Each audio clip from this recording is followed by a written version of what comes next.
Hello everyone, welcome to Lush and Salty Aquariums. My name is Stefan. Thank you for coming to my channel. So I'm going to speak in somewhat hushed tones, not that I'm a screamer, but all of my nano fish are out and about and cavorting in this 12-gallon bookshelf tank. And a lot of times when I show this on YouTube, for whatever reason, maybe it's kicking on one light or turning off another or just moving in close with the camera, the fish tend to disperse, as fish are wont to do. But the most fun thing about showing off these tanks, other than the plants, which I'll get to, is the fish. And there are so many wonderful assortments in this relatively small footprint, and because they're such minuscule fish, you're able to have quite a few. So I want to talk about them while I can see them, and as I move slowly closer, we're going to be pointing out chili rasboras, strawberry rasboras, clown killifish, and wild pencilfish, or Nanostoma marginatus. I always want to say margaritas, it shows you where my head's at. But all very accessible, fairly common, fairly inexpensive fish, and I highly recommend any and all of them, and clearly they work together in a concert. I should also say there are a few remaining neon blue or red, what are they called, rasboras, and you can see one there. They look like they have hunchbacks, but it's not the case. It's just their particular body type. They have somewhat of a stoop, and in this light it's really kind of a dud, but that's one there anyway. I didn't want to leave any fish out, but the stars of the show tend to be the glorious rocket killie or clown killifish, which you see several in frame here. The males have longer tails, tend to be more colorful, more bold and aggressive looking. The females somewhat more muted and rounded, and they don't have the rocket tail. Most of you know what I'm talking about. That's the rocket tail, and on that king male right there. And I don't think I have pristine focus, but reasonable focus. But the difference, it's pretty obvious, to be honest, except when they're tiny, but that's the case with a lot of fish, right? So the chili rasboras, which were, oh, here we go, watch. They're all in there, and they're mixed in with some strawberry rasboras that were gifted to me. I didn't particularly want them, but I didn't want to say no to a free bag of strawberry rasboras. Now, they are absolutely comfortable schooling with the chili rasboras. Now there's the shot, the money shot, and you can see a combination of the two species right there. I'm gonna do this one-handed so we don't get that. But how cool is that, right? That's why I wanted to turn on the camera. I have never been able to show off the fish in this tank just like I'm doing right now. There's quite a few. There might be 20 of those micro rasboras, 5 or 6 clown killies, 4 or 5 of the pencil fish. And let's go to one of those. There's a couple, right?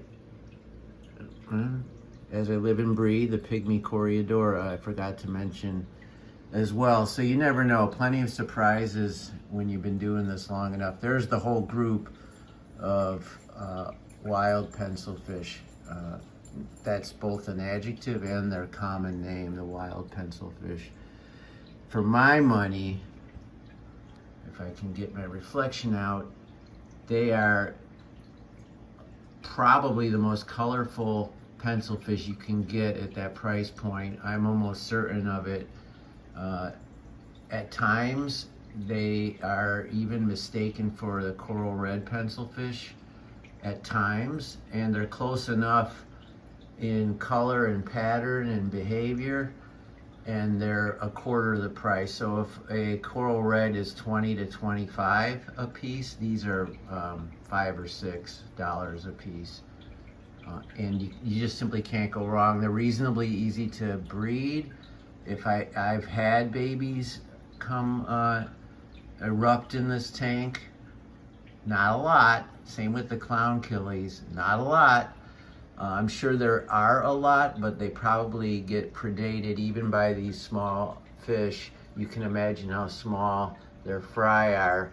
And given that all of them are egg scatterers, if you're not, trying and you don't do a species-only tank, you're apt not to get a lot of babies. But that's okay, because the hotel here is at capacity, more or less. Look at that wonderful immersed growth. That is Rotala. Let's just call it SP, the common name, a common Rotala. I'm not sure exactly. I've never seen its growth submerged. When I tried to plant some of these underwater, they turned to crap, and I didn't want to wait for them to assimilate. So I'm just happy having them do such a wonderful job at the top of the aquarium. You see a couple robust pothos leaves popping out. In between, as I like to say, some driftwood that I've pretty much strewn along the back and over the top. A lot of what we're looking at here is not even in the aquarium. It's sitting right on top of it. What I usually show off in this tank is this fabulous root structure. A lot of those roots you're seeing are not pothos, but they're in fact from this Rotala. It pulls down looking for the substrate, as many plants do, but it's super fine.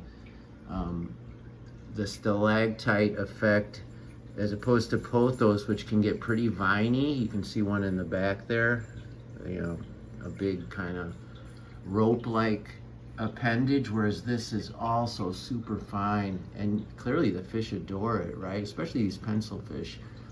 I see them in here more than anywhere else in the aquarium, and the clowns or rocket killies are pretty much everywhere. They like their territories, but they have zero aggression that I've seen anyway. There's a beautiful blue dream or blue jelly.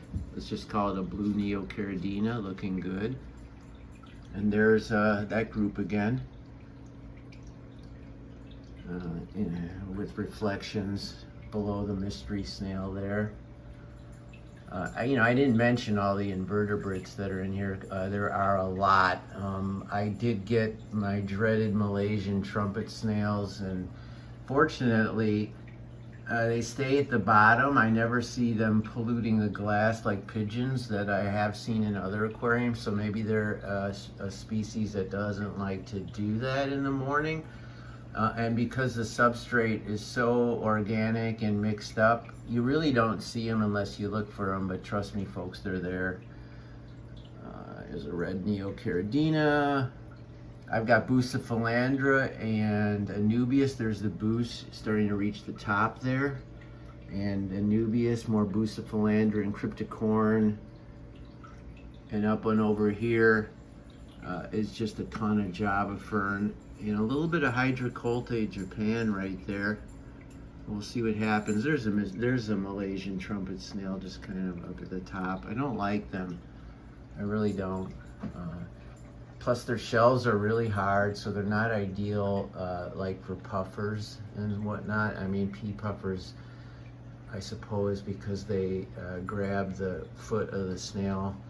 But anything that would crush, those shells are like, they're teeth smashers. They're impossible to crush between your thumb and forefinger, which is like how you might feed some extra snails just to your tank. Just crush them in your hand and release the flesh, and the fish go crazy for it. But it's really impossible to do with those snails, at least with your hands, and it's not worth any other kind of effort. And I'm sorry about that whole bit of dialogue, kind of gross.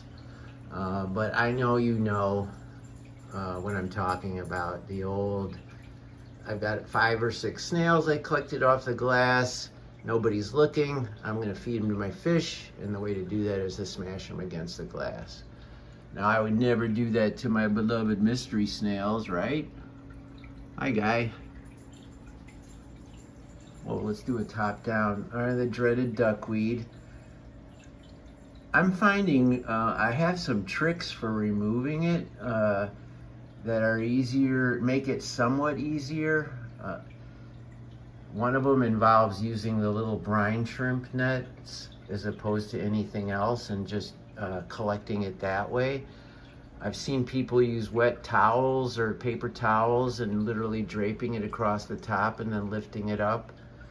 But the brine shrimp nets, the small fine nets, tend to work pretty well. And honestly, fingers are good too. You just grab a clump, go over to your garbage can, and if you flick your fingers, 95% of it flies right off. So it can be done. I don't mind it in this tank, but I mind it when it gets to be too dominant. I mean, I want light to hit just to see, if nothing else, to see the fish. But I was so glad I was able to show you the fish, right, in this aquarium. It's not always the case when I talk about this fish tank. If you guys have any questions or comments, by all means hit me up.